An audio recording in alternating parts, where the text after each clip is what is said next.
ಎಲ್ಲರಿಗೂ ನಮಸ್ಕಾರ ಸ್ನೇಹಿತರೆ. ಕರ್ನಾಟಕ ರಾಜ್ಯದಲ್ಲಿ ಅಕ್ರಮ ಪಂಪ್ಸೆಟ್ ಹೊಂದಿರುವ ಎಲ್ಲ ರೈತರಿಗೂ ಇಂಧನ ಸಚಿವ KJ George bumper good news ನೀಡಿದ್ದಾರೆ. ರೈತರು ತಮ್ಮ ಜಮೀನುಗಳಲ್ಲಿ ಬೋರ್ವೆಲ್ ಕೊರೆಸಿ ನಂತರ ತಮ್ಮ ಪಂಪ್ಸೆಟ್ಗಳಿಗೆ ವಿದ್ಯುತ್ ಸಂಪರ್ಕದ ಆರ್ಆರ್ ನಂಬರ್ ಪಡೆದುಕೊಂಡಿರುವುದಿಲ್ಲ. ಅಕ್ರಮವಾಗಿ ಪಂಪ್ಸೆಟ್ ಬಳಕೆ ಮಾಡುತ್ತಿದ್ದಾರೆ. ಆರ್ಆರ್ ನಂಬರ್ ಇಲ್ಲದಿರುವ ಎಲ್ಲ ಅಕ್ರಮ ಪಂಪ್ಸೆಟ್ಗಳಿಗೆ ಸಕ್ರಮ ಮಾಡಿ ಕೆಜೆ ಜಾರ್ಜ್ ಕರ್ನಾಟಕದ ಎಲ್ಲ ರೈತರಿಗೆ ಭರ್ಜರಿ ಬಂಪರ್ ಗಿಫ್ಟ್ ನೀಡಿದ್ದಾರೆ. ಬನ್ನಿ, ಇಷ್ಟಕ್ಕೂ ಇಂಧನ ಖಾತೆ ಸಚಿವರಾದ ಕೆಜೆ ಜಾರ್ಜ್ ಅವರು ಅಕ್ರಮ ಪಂಪ್ಸೆಟ್ಗಳನ್ನು ಸಕ್ರಮ ಮಾಡಿ ಬಂಪರ್ ಗಿಫ್ಟ್ ನೀಡಿರುವುದು ಇದು ಒಳ್ಳೆಯ ಕೆಲಸ ಎನ್ನುವ ನಿಮ್ಮ ಅಭಿಪ್ರಾಯವಾಗಿದ್ದರೆ ಈ ವಿಡಿಯೋಗೆ ಈಗಲೇ ಒಂದು ಲೈಕ್ ಮಾಡಿ. ನೀವು ಕೂಡ ರೈತರಾಗಿದ್ದರೆ ಅಥವಾ ರೈತ ಕುಟುಂಬಕ್ಕೆ ಸೇರಿದವರಾಗಿದ್ದರೆ ನಿಮ್ಮ ಜಮೀನಿನಲ್ಲಿಯೂ ಕೂಡ ಅಕ್ರಮ ಪಂಪ್ಸೆಟ್ ಅಂದರೆ ಆರ್ಆರ್ ನಂಬರ್, ವಿದ್ಯುತ್ ಸಂಪರ್ಕ ಅನುಮತಿ ಪಡೆಯದೆ ವಿದ್ಯುತ್ ಬಳಕೆ ಮಾಡುತ್ತಿದ್ದರೆ ಅಥವಾ ಆರ್ಆರ್ ನಂಬರ್ ಇಲ್ಲದೆ ವಿದ್ಯುತ್ ಬಳಕೆ ಮಾಡುತ್ತಿದ್ದರೆ ಅಕ್ರಮ ಪಂಪ್ಸೆಟ್ಗಳನ್ನು ಸಕ್ರಮ ಮಾಡಿಕೊಳ್ಳುವುದು ಹೇಗೆ ಎನ್ನುವ ಎಲ್ಲ ಕಂಪ್ಲೀಟ್ ಮಾಹಿತಿ ತಿಳಿದುಕೊಳ್ಳಲು ವಿಡಿಯೋವನ್ನು ತಪ್ಪದೆ ಕೊನೆವರೆಗೂ ನೋಡಿ. ಅಕ್ರಮ ಕೃಷಿ ಪಂಪ್ಸೆಟ್ಗಳನ್ನು ಸಕ್ರಮಗೊಳಿಸಲು ರಾಜ್ಯ ಸರ್ಕಾರ ನವೀಕೃತ ಶೀಘ್ರ ಸಂಪರ್ಕ ಯೋಜನೆ ಜಾರಿಗೆ ತಂದಿದೆ ಎಂದು ಇಂಧನ ಸಚಿವ ಕೆಜೆ ಜಾರ್ಜ್ ತಿಳಿಸಿದ್ದಾರೆ. ರಾಮನಗರ ಜಿಲ್ಲಾ ಪಂಚಾಯಿತಿ ಕಚೇರಿಯಲ್ಲಿ ಇಂಧನ ಇಲಾಖೆಗೆ ಸಂಬಂಧಿಸಿದಂತೆ ಜಿಲ್ಲೆಯ ಪ್ರತಿನಿಧಿಗಳು, ಅಧಿಕಾರಿಗಳೊಂದಿಗೆ ನಡೆದ ಸಭೆಯಲ್ಲಿ ಅವರು ಮಾತನಾಡಿ, ರೈತರು ಸ್ವಯಂ ಮೂಲ ಸೌಕರ್ಯ ಕಲ್ಪಿಸಿಕೊಂಡರೆ ಎಸ್ಕಾಂ ವತಿಯಿಂದ ಟ್ರಾನ್ಸ್ಫಾರ್ಮರ್ ಒದಗಿಸಿ ಪಂಪ್ಸೆಟ್ಗಳನ್ನು ಸಕ್ರಮಗೊಳಿಸಲಾಗುವುದು ಎಂದು ಹೇಳಿದ್ದಾರೆ. 2023 ಸೆಪ್ಟೆಂಬರ್ 22 ನಂತರ ಸ್ಥಾಪಿಸಿದ ಅಕ್ರಮ ಕೃಷಿ ಪಂಪ್ಸೆಟ್ಗಳಿಗೆ ರೈತರು ಸ್ವಂತ ವೆಚ್ಚದಲ್ಲಿ ಲೈನ್ ಸೇರಿದಂತೆ ಮೂಲ ಸೌಕರ್ಯ ಕಲ್ಪಿಸಿಕೊಂಡರೆ 2 ಅಥವಾ ಅದಕ್ಕಿಂತ ಹೆಚ್ಚು ಪಂಪ್ಸೆಟ್ಗಳಿಗೆ ಎಸ್ಕಾಂ ವತಿಯಿಂದಲೇ ಟ್ರಾನ್ಸ್ಫಾರ್ಮರ್ ಒದಗಿಸಿ ಪಂಪ್ಸೆಟ್ಗಳನ್ನು ಸಕ್ರಮಗೊಳಿಸಲಾಗುವುದೆಂದು ಹೇಳಿದ್ದಾರೆ. 2023 ಸೆಪ್ಟೆಂಬರ್ 22 ನಂತರ ಸ್ಥಾಪಿಸಿದ ಅಕ್ರಮ ಕೃಷಿ ಪಂಪ್ಸೆಟ್ಗಳಿಗೆ ರೈತರು ಸ್ವಂತ ವೆಚ್ಚದಲ್ಲಿ ಲೈನ್ ಸೇರಿದಂತೆ ಮೂಲ ಸೌಕರ್ಯಗಳನ್ನು ಕಲ್ಪಿಸಿಕೊಂಡರೆ 2 ಅಥವಾ ಅದಕ್ಕಿಂತ ಹೆಚ್ಚು ಪಂಪ್ಸೆಟ್ಗಳಿಗೆ ಎಸ್ಕಾಂಗಳ ವತಿಯಿಂದಲೇ ಟ್ರಾನ್ಸ್ಫಾರ್ಮರ್ ಮರು ಒದಗಿಸಿ ಪಂಪ್ಸೆಟ್ಗಳನ್ನು ಸಕ್ರಮಗೊಳಿಸಲಾಗುವುದೆಂದು ಹೇಳಿದ್ದಾರೆ. ರಾಜ್ಯದಲ್ಲಿ 2004ರಲ್ಲಿ ಕೃಷಿ ಪಂಪ್ಸೆಟ್ಗಳ ಅಕ್ರಮ ಸಕ್ರಮ ಯೋಜನೆ ಜಾರಿಗೆ ಬಂದಿದೆ. ಆದರೂ 2023ರಲ್ಲಿ ನಮ್ಮ ಸರ್ಕಾರ ಅಧಿಕಾರಕ್ಕೆ ಬಂದಾಗ 4.5 ಲಕ್ಷ ಅಕ್ರಮ ಕೃಷಿ ಪಂಪ್ಸೆಟ್ಗಳಿದ್ದವು. ಈ ಹಿನ್ನೆಲೆಯಲ್ಲಿ 2023 ಸೆಪ್ಟೆಂಬರ್ 22ಕ್ಕೆ ಮೊದಲು ಸಂಪರ್ಕ ಪಡೆದಿದ್ದ ಅಕ್ರಮ ಪಂಪ್ಸೆಟ್ಗಳನ್ನು ಸಕ್ರಮಗೊಳಿಸಲು ನಿರ್ಧರಿಸಿ ಇದುವರೆಗೆ 2.5 ಲಕ್ಷ ಪಂಪ್ಸೆಟ್ಗಳನ್ನು ಸಕ್ರಮಗೊಳಿಸಲಾಗಿದೆ. ಉಳಿದವುಗಳನ್ನು ವರ್ಷದೊಳಗೆ ಸಕ್ರಮಗೊಳಿಸಲಾಗುವುದೆಂದು ಮಾಹಿತಿ ನೀಡಿದ್ದಾರೆ. 2023 ಸೆಪ್ಟೆಂಬರ್ 22 ನಂತರ ಅಳವಡಿಸಿದ್ದ ಅಕ್ರಮ ಪಂಪ್ಸೆಟ್ಗಳ ಸಕ್ರಮಕ್ಕೆ ಕಾನೂನಿನಲ್ಲಿ ಅವಕಾಶ ಇರಲಿಲ್ಲ. ಹೀಗಾಗಿ ನವೀಕೃತ ಶೀಘ್ರ ಸಂಪರ್ಕ ಯೋಜನೆ ಜಾರಿಗೊಳಿಸಲಾಗಿದೆ. ಅಕ್ರಮ ಪಂಪ್ಸೆಟ್ ಹೊಂದಿದ ರೈತರು ಎಸ್ಕಾಂಗಳಿಗೆ ನಿಗದಿತ ಠೇವಣಿ ಪಾವತಿಸಿ ಅವರ ವೆಚ್ಚದಲ್ಲಿ ಮೂಲ ಸೌಕರ್ಯ ಕಲ್ಪಿಸಬೇಕು. ನಂತರ 2 ಅಥವಾ ಅದಕ್ಕಿಂತ ಹೆಚ್ಚಿನ ಪಂಪ್ಸೆಟ್ಗಳಿಗೆ ಅವುಗಳ ಸಾಮರ್ಥ್ಯ ಆಧರಿಸಿ ಎಸ್ಕಾಂಗಳ ವತಿಯಿಂದ ಟ್ರಾನ್ಸ್ಫಾರ್ಮರ್ ಒದಗಿಸಿ ವರ್ಗಗಳನ್ನು ಸಕ್ರಮಗೊಳಿಸಲಾಗುವುದೆಂದು ಹೇಳಿದ್ದಾರೆ. ವಿದ್ಯುತ್ ಜಾಲದಿಂದ 500 ಮೀಟರ್ ಒಳಗಿರುವ ಎಲ್ಲ ಕೃಷಿ ಪಂಪ್ಸೆಟ್ಗಳಿಗೆ ನವೀಕೃತ ಶೀಘ್ರ ಸಂಪರ್ಕ ಯೋಜನೆ ಅನ್ವಯವಾಗಲಿದೆ. 500 ಮೀಟರ್ಗಿಂತ ದೂರ ಇರುವ ಪಂಪ್ಸೆಟ್ಗಳಿಗೆ ಸೋಲಾರ್ ಪಂಪ್ಸೆಟ್ಗಳನ್ನು ಕಡ್ಡಾಯವಾಗಿ ಅಳವಡಿಸಬೇಕಿದೆ. ಸೋಲಾರ್ ಪಂಪ್ಸೆಟ್ಗಳಿಗೆ ಕೇಂದ್ರದಿಂದ 30%, ರಾಜ್ಯ ಸರ್ಕಾರದಿಂದ 50% ಸಬ್ಸಿಡಿ ನೀಡಲಾಗುವುದು. ರೈತರು 20% ಮೊತ್ತವನ್ನು ಪಾವತಿಸಬೇಕಿದೆ ಎಂದು ತಿಳಿಸಿದ್ದಾರೆ.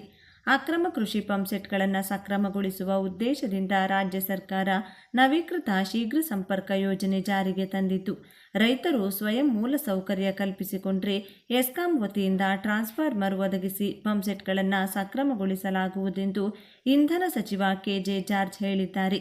ಇಲ್ಲಿನ ಜಿಲ್ಲಾಧಿಕಾರಿಗಳ ಕಚೇರಿಯಲ್ಲಿ ಮಂಗಳವಾರ ಇಂಧನ ಇಲಾಖೆಗೆ ಸಂಬಂಧಿಸಿದಂತೆ ಜಿಲ್ಲೆಯ ಪ್ರತಿನಿಧಿಗಳು ಮತ್ತು ಇಲಾಖೆಯ ಅಧಿಕಾರಿಗಳೊಂದಿಗಿನ ಸಭೆಯಲ್ಲಿ ಮಾತನಾಡಿ, 2023 ಸೆಪ್ಟೆಂಬರ್ 22 ಬಳಿಕ ಸ್ಥಾಪಿಸಿರುವ ಅಕ್ರಮ ಕೃಷಿ ಪಂಪ್ಸೆಟ್ಗಳಿಗೆ ರೈತರು ಸ್ವಂತ ವೆಚ್ಚದಲ್ಲಿ ಲೈನ್ ಸೇರಿದಂತೆ ಮೂಲ ಸೌಕರ್ಯ ಕಲ್ಪಿಸಿಕೊಂಡರೆ 2 ಅಥವಾ ಅದಕ್ಕಿಂತ ಹೆಚ್ಚು ಪಂಪ್ಸೆಟ್ಗಳಿಗೆ ಎಸ್ಕಾಂಗಳ ವತಿಯಿಂದಲೇ ಟ್ರಾನ್ಸ್ಫಾರ್ಮರ್ ಒದಗಿಸಿ ಪಂಪ್ಸೆಟ್ಗಳನ್ನು ಸಕ್ರಮಗೊಳಿಸಲಾಗುವುದೆಂದು ರಾಜ್ಯದಲ್ಲಿ 2004ರಲ್ಲಿ ಕೃಷಿ ಪಂಪ್ಸೆಟ್ಗಳ ಅಕ್ರಮ ಸಕ್ರಮ ಯೋಜನೆ ಜಾರಿಗೆ ಬಂದಿತ್ತಾದರೂ 2023ರಲ್ಲಿ ನಮ್ಮ ಸರ್ಕಾರ ಅಧಿಕಾರಕ್ಕೆ ಬಂದಾಗ 4.5 ಲಕ್ಷ ಅಕ್ರಮ ಕೃಷಿ ಪಂಪ್ಸೆಟ್ಗಳಿದ್ದವು.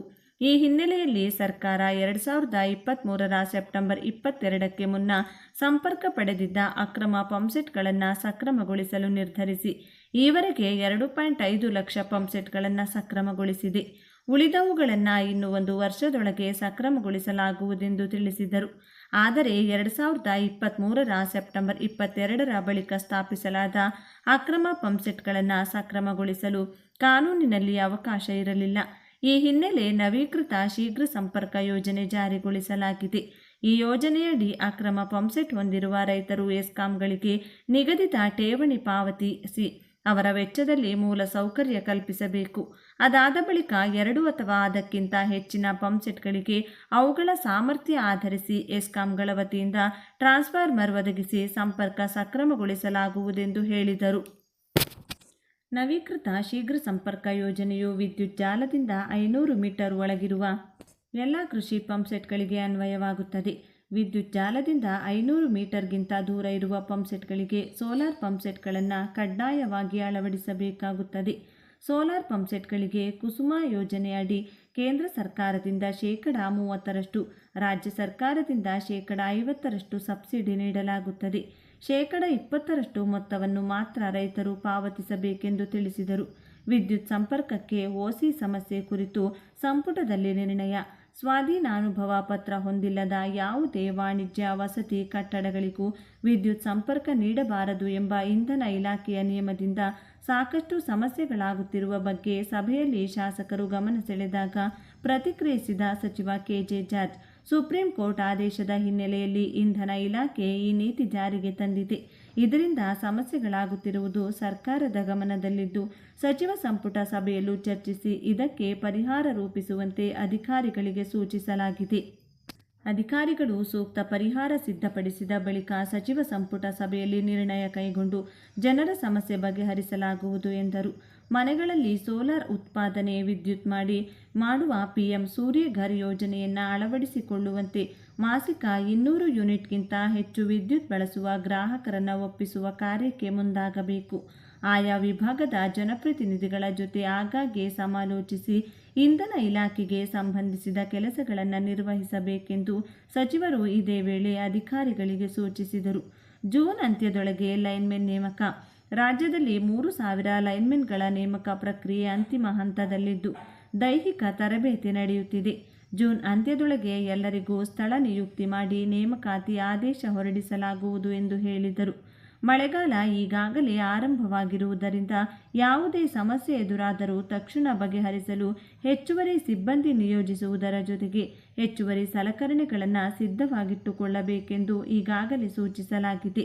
ಜೂನ್ ಅಂತ್ಯದ ವೇಳೆ ಲೈನ್ಮೆನ್ಗಳ ನೇಮಕವೂ ಆಗುವುದರಿಂದ ಮಳೆ ಗಾಳಿಯಿಂದ ಹೆಚ್ಚು ಸಮಸ್ಯೆ ಆಗದಂತೆ ನೋಡಿಕೊಳ್ಳಲು ಸಹಾಯಕವಾಗಲಿದೆ ಎಂದರು.